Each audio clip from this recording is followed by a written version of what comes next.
So the Trump administration is standing behind the president's decision to invoke the rarely used Alien Enemies Act of 1798 to deport those alleged Venezuelan gang members. Last week, Florida Highway Patrol made the first arrest using that authority, taking in an alleged Tren de Aragua member wanted for human trafficking. Here's Attorney General Pam Bondi talking about the law on Sunday Morning Futures earlier today. We are in modern day warfare. They have invaded our country, TDA, Tren de Aragua. They are organized. They have a command structure.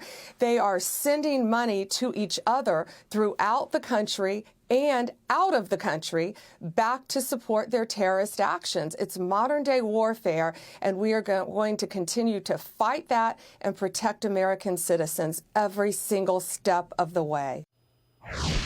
Here to weigh in, retired Homeland Security Investigations Supervisory Special Agent Victor Avila. Victor, you heard what the Attorney General had to say. We are essentially at war with Tren de Aragua. Some people say that's hyperbole, that it's overstated. What do you think? I don't believe it is, John. Not only is she right, but our national security advisor is also correct in talking about and using these terms like warfare, terrorists, because this is what they are. I've been sounding the alarm of the linkage between Tren de Aragua and the Maduro regime, which is the big cartel de los soles, or cartel of the suns.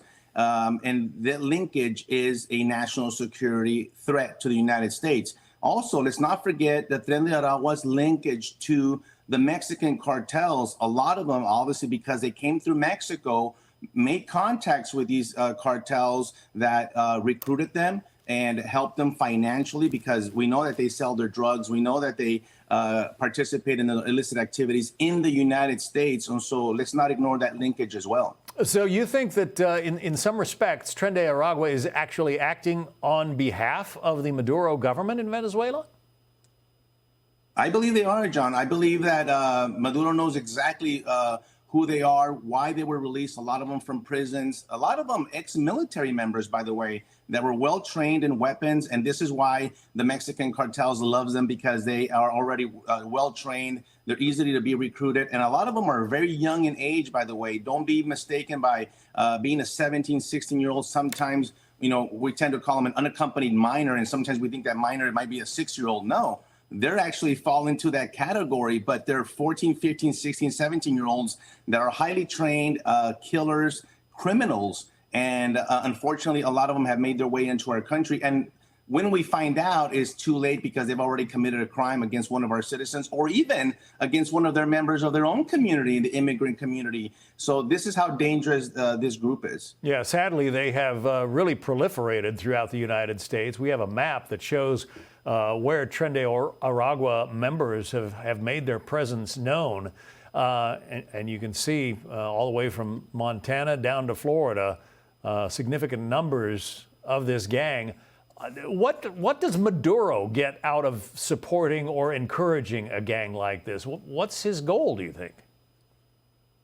Well, first of all, they're an enemy of the United States, and we know Maduro's linkage to Iran, who then obviously the linkage with Hezbollah in Venezuela, Hezbollah heavily involved with the cartels in Mexico. So that's the terrorism angle. Obviously, the ideology is there between these other nations, Cuba included, and Mexico is not so far apart. This is the all in against the United States. And so Tren de Aragua happens to be the soldiers that are actually executing the changes that they want to see happen in our culture, in our neighborhoods, which is something I believe the American people voted against that. And I can't for the life of me understand why you would be against our public safety and protecting our neighborhoods and our children.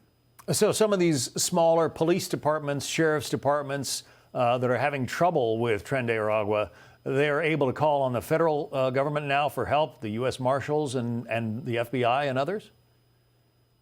Yes, very true. But at the same time, they're having trouble with the even some of the sheriff's departments and police departments where their own elected officials, their mayors, county judges, not allowing them to do that, which is a huge problem. We understand, and the federal government, ICE especially, knows the collaboration between the state and locals is so important, especially at the county jail level, even at the state jail level, because a lot of these individuals have either come in contact with that criminal justice system or actually are incarcerated. And you've heard Tom Homan say this over and over again, give us access to those jails so we could grab them there before they actually go back into society. But a lot of these sanctuary city policies are not allowing them. And there's a lot of conflict along the police officers because they want to protect the public. They swore an oath to do that. And there's a big challenge right now doing that. We've heard at least one federal judge and many Democrat politicians who are arguing against sending Tren de Aragua members or suspects back to Venezuela. Why? John, it makes absolutely no sense to me. If you just change the name from Tren de Aragua to ISIS, would anybody be complaining about this? I don't think so. But that's how we have to change this. That's why these terms of warfare and terrorism are so important that we call it out how it is, because this group is nothing less than ISIS, the Taliban, and Al-Qaeda. They're exactly in the same category now. So why would you release a terrorist from a local jail? Why would you want to bring them back from an airplane? It makes absolutely no sense.